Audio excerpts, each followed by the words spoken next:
Maintenant, on va voir quelque chose d'assez formidable. On va voir un petit modèle, tout simple, pour créer une vidéo de vente qui vend. Une vidéo qui soit réellement efficace, pour scripter une vidéo qui soit vraiment efficace, qui parle vraiment à vos prospects, qui les implique émotionnellement dans votre message. Donc, notez 2 éléments que vous pouvez utiliser dans votre vidéo pour créer une connexion avec votre prospect. Je vous donne 10 secondes. Juste l'idée. Vous allez trouver la phrase, rédiger plus tard, mais il vous faut ces 2 éléments. Vous vous demandez peut-être comment on fait pour amener ces éléments dans une vidéo. Il suffit d'employer des termes comme « Il vous est peut-être arrivé de… » Est-ce que vous avez déjà vécu cette situation où… Ou encore « Vous êtes sans doute un peu comme moi » ou « Il y a peu encore, j'étais sans doute un peu comme vous ». Vous et moi, il y a des chances qu'on se ressemble. Alors, vous ne dites pas ça si vous avez un look un peu atypique. 90% de mes prospects, si je dis il y a des chances qu'on se ressemble, ils vont faire non, non, je ressemble pas à Sean Paul, je chante pas de hip-hop, non, non. Donc, il faut bien choisir ces mots. Mais vous avez ces petits mots ont une influence. Une fois que vous avez créé cette connexion, parlons de désir. Quels sont 2 éléments que vous pouvez utiliser dans votre vidéo pour décrire au prospect ce qu'il voudrait atteindre? Un petit résultat simple, concret, pas de grands mots. Par exemple, je ne vais pas dire vous voudriez pouvoir franchir les obstacles de… Non, je ne vais pas lui dire ça. Je vais lui dire, vous voudriez tout simplement pouvoir rentrer chez vous et trouver votre femme aimante et souriante. Vous voudriez tout simplement pouvoir rentrer chez vous et ne pas être accueilli par des casseroles qui volent à travers la pièce. Voilà, c'est concret, c'est précis. Pour certains prospects, c'est exactement ce qui va les faire raisonner. Pour le milieu professionnel, c'est vous voudriez tout simplement pouvoir gérer votre équipe sans avoir à vous soucier des petites guéguerres internes ou des erreurs commises par les employés. Vous notez le désir. Imaginez tout simplement que vous faites la fin de cette phrase. Vous voudriez tout simplement pouvoir… Qu'est-ce qu'ils voudraient tout simplement pouvoir faire au quotidien? Le petit truc qui leur simplifierait vraiment la vie.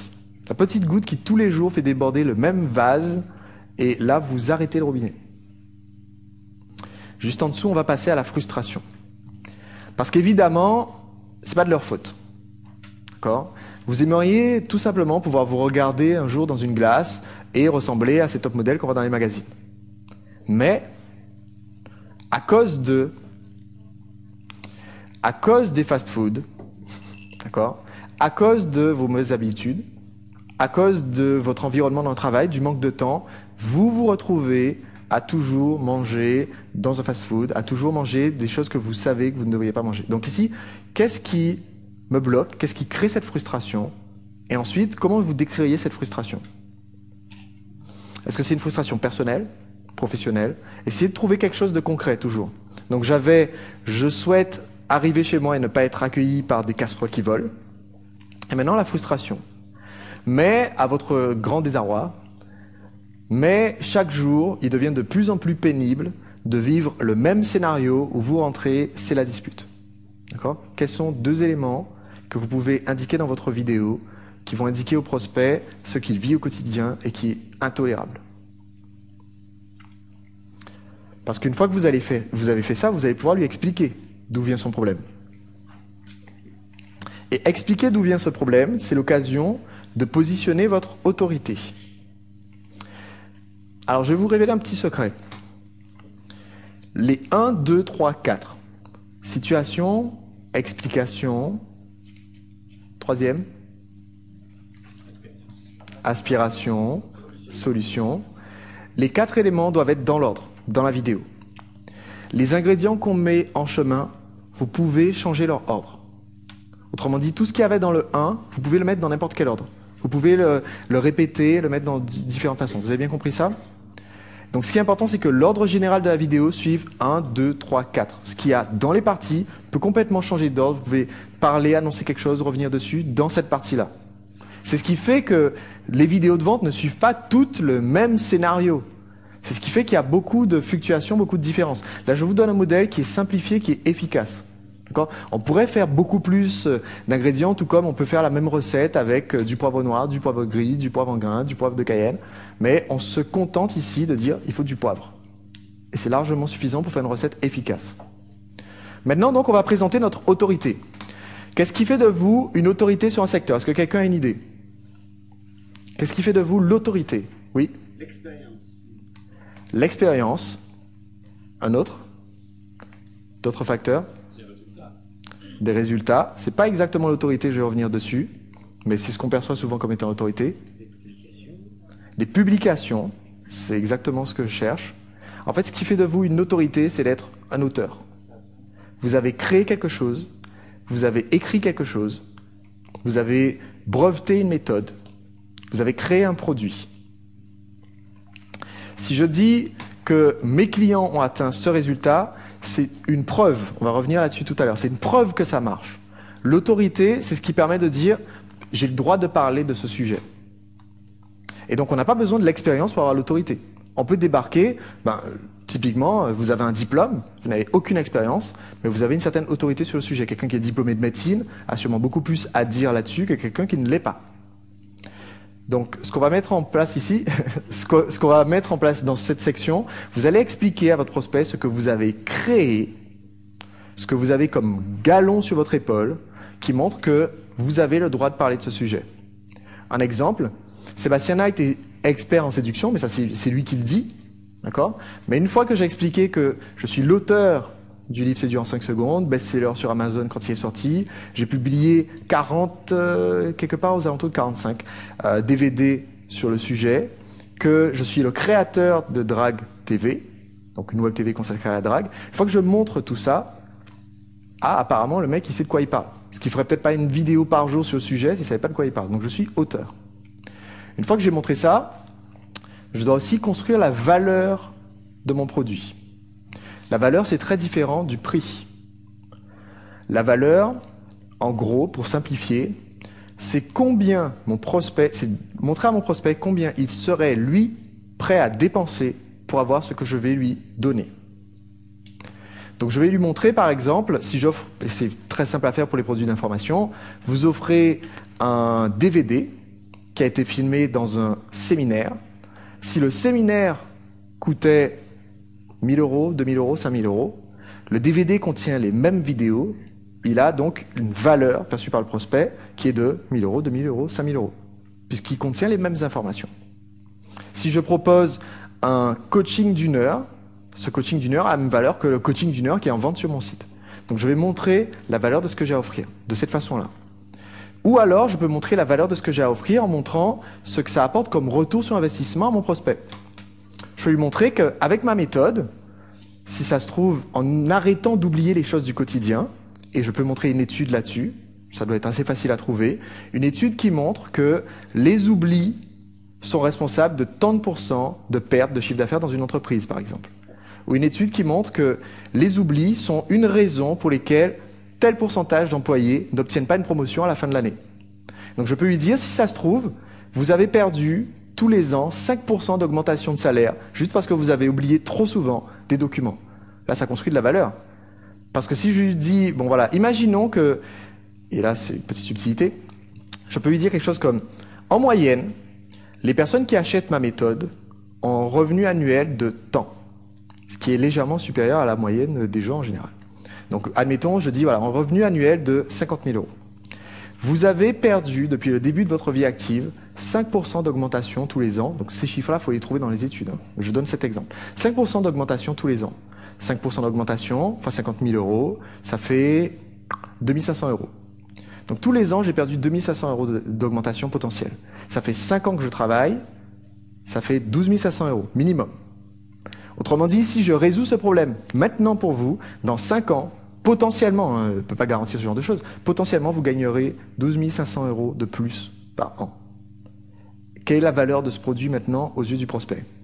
Elle est énorme. Quelle serait la valeur si je lui disais, écoutez, tout mon cours tient sur une clé USB que j'ai achetée à la Fnac, qui coûte 5 €, donc je suis prêt à vous l'envoyer pour 10 €. C'est pas la même valeur. Donc maintenant, ce que vous allez noter, c'est comment est-ce que vous pouvez construire la valeur aux yeux du prospect de votre produit ou service. Qu'est-ce qui prouve que ça vaut vraiment de l'argent? Soit d'autres personnes sont prêtes à investir temps là-dedans, soit vous, ça vous fera économiser temps, ça peut vous faire gagner temps, tel pourcentage, tel chiffre. Ou alors, c'est l'équivalent de quelque chose qui vous aurait coûté aussi cher. Par exemple, voilà, on peut vous faire une piscine hors sol, là où d'autres, pour la même surface, vous coûteraient 10 000, 25 000 euros. Ben, la note, elle coûte, et là, j'ai pas encore dit le prix, mais j'ai donné la valeur. Chez les autres, ça représenterait 10 000, 25 000 euros. Une fois que j'ai fait ça, je vais pouvoir montrer à mon prospect les critères de choix. Donc encore, comme je dis, là, je vous les donne dans un certain ordre, mais vous pouvez inverser selon votre histoire, selon ce qui vous semblera logique. C'est un peu comme quand on était à la maternelle et qu'on vous donnait des images à regrouper. D'accord ?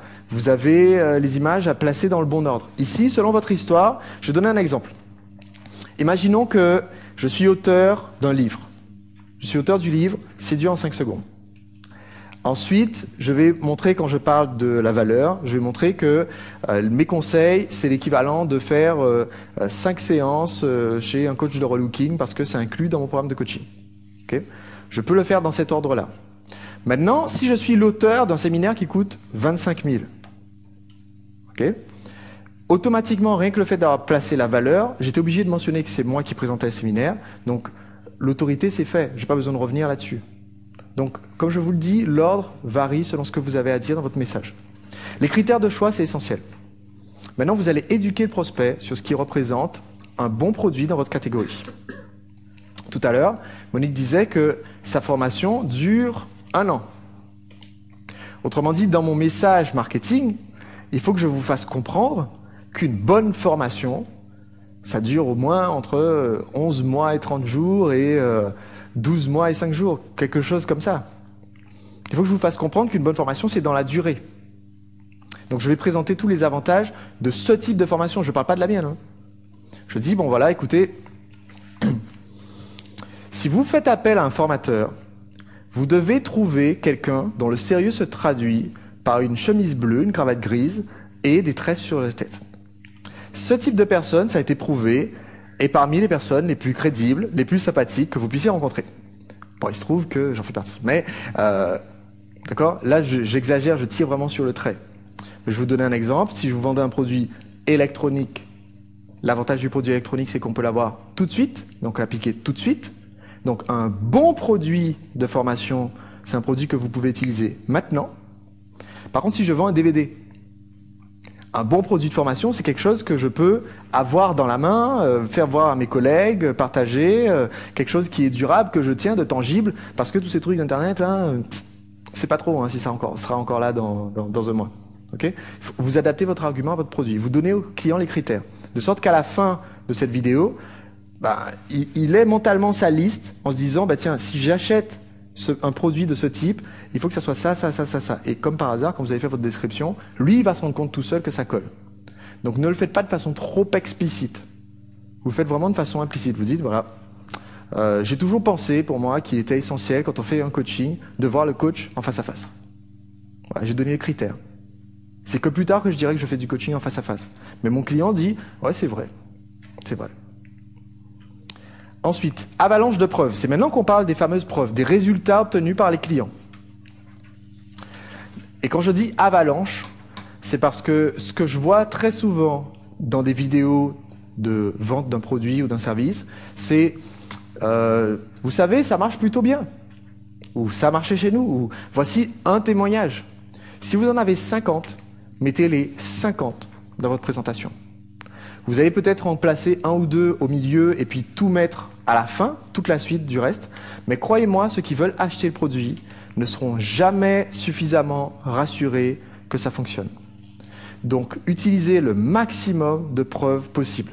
Si vous avez un témoignage, si vous avez un label, si vous avez une charte de qualité, si vous êtes membre d'une association, si vous avez la preuve que le résultat fonctionne, vous mettez tout ça dans votre message marketing. Il faut toujours utiliser toute son artillerie disponible dans un message de vente. Okay ? Vous ne vous en sortirez pas en allant à moitié en disant les gens les ont déjà vus les témoignages, donc je ne vais pas les embêter à les remontrer une nouvelle fois. Non, non, non, on les met tous. Et ils vont les regarder. Et ça va les rassurer.